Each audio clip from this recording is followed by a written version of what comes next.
À l'ombre des palmiers sur la route de Beaunois, une séance de travail très pratique conduite par le chef du gouvernement. Dans cette plantation artisanale à fort potentiel, la production reste encore très faible.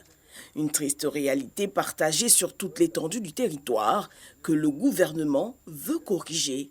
L'objectif pour nous, c'est d'améliorer la productivité des plantations. Vous avez vu tout à l'heure, nous avons visité une plantation, ça commence là.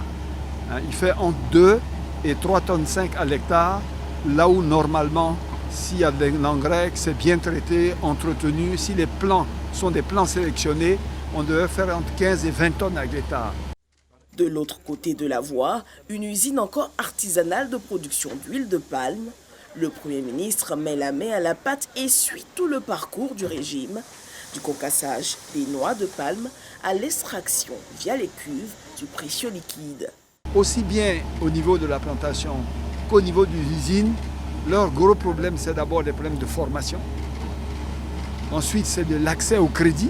Et c'est sur toutes ces questions-là qu'on va amener ce qu'on appelle des producteurs à devenir des fermiers, à devenir des PME, à embaucher beaucoup plus de personnes, à générer beaucoup plus de revenus, à créer beaucoup plus d'emplois. C'est véritablement ça le développement. La Côte d'Ivoire, engagée dans une dynamique d'industrialisation, veut changer la donne des productions. Le développement, c'est vraiment une chaîne. Mais cette chaîne est d'abord alimentée par le secteur privé. Et le secteur privé, dans notre pays, il commence d'abord par la base qui a été celui de notre développement, l'agriculture. Et avec cette vision, les plus grands gagnants seront les régions qui pourront s'enrichir de l'industrialisation des produits locaux. L'idée, ce n'est pas de faire Abidjan capitale industrielle ou San Pedro zone d'industrialisation, c'est que toutes les régions, disons les districts, doivent être des zones industrielles, doivent être des zones de productivité agricole de façon à retenir les jeunes qui y sont formés. Le marché ivoirien consomme 45% de sa production nationale.